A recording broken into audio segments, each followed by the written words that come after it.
La mesure de la pression artérielle est un élément fondamental dans la prise en charge de l'hypertension artérielle.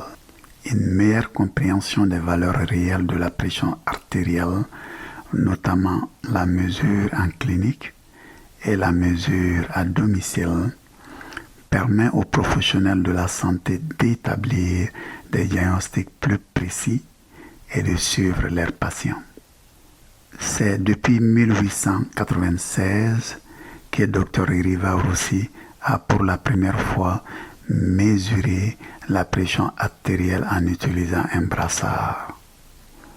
Un peu plus tard, en 1905, la pression artérielle systolique et la pression artérielle diastolique ont également pu être mesurées.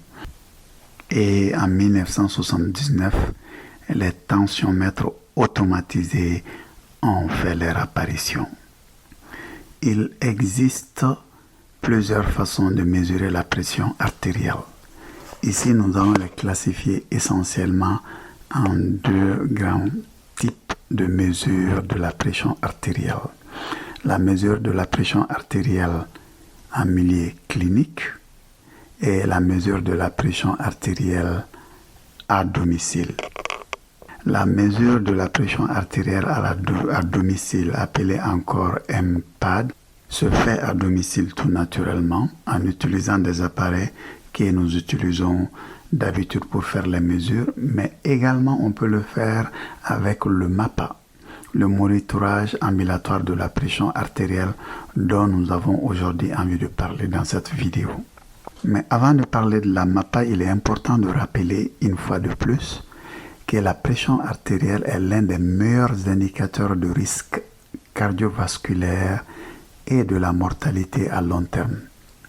Peu importe l'âge, c'est-à-dire que vous soyez jeune ou vieux, des niveaux élevés de pression artérielle systolique, c'est-à-dire la contraction du cœur, et diastolique, la décontraction, sont associés à un risque cardiovasculaire élevé. La pression artérielle est un marqueur essentiel des maladies cardiaques en médecine. Les variations dans la prise de la valeur de la pression artérielle peuvent avoir un impact significatif sur la classification et la gestion clinique des problèmes liés au cœur, d'où l'importance de s'assurer que les mesures que nous prenons sont les plus précises et les plus exactes possibles. Maintenant, parlons du MAPA. Le MAPA est l'abréviation pour M, monitorage, A, ambulatoire de la pression artérielle PA. Le monitorage ambulatoire effectue une surveillance de votre pression artérielle lors de vos activités quotidiennes. Le MAPA permet aux professionnels de la santé de prendre connaissance de vos valeurs de la pression artérielle à différents moments de la journée, du soir et de la nuit. Pourquoi est-il pertinent de faire le MAPA? Parce que les variations dans la prise de la valeur de la pression artérielle peuvent avoir un impact significatif sur la classification et la gestion clinique de l'hypertension artérielle. Les valeurs de la pression obtenues en clinique par le professionnel de la santé sont très importantes. Cependant, la présence d'un professionnel de la santé peut quelquefois causer des changements de valeur de la pression artérielle. Et ce changement de valeur est un phénomène bien connu sous le nom de l'effet du sarrau blanc. Également, d'autres comme des événements que vous vivez ou les activités que vous menez peuvent aussi causer des fluctuations des valeurs de la pression artérielle.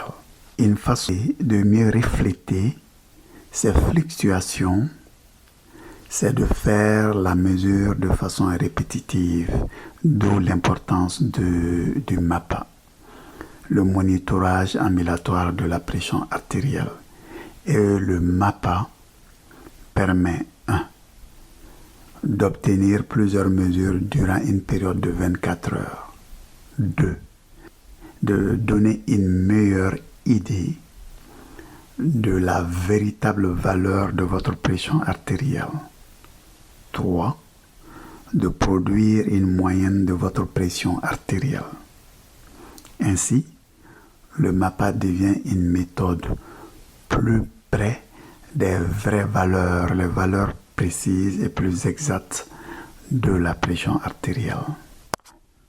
Maintenant que nous connaissons l'importance du MAPA, voyons alors en quoi consiste le MAPA. C'est très simple. Vous devez porter à votre ceinture un appareil de petite taille qui est relié à un brassard attaché à votre bras. Cet appareil est programmé afin de mesurer votre pression artérielle à des intervalles précis, soit aux 20 minutes ou aux 30 minutes durant la journée et aux 30 minutes durant la nuit. L'examen se déroule donc sur une période de 24 heures.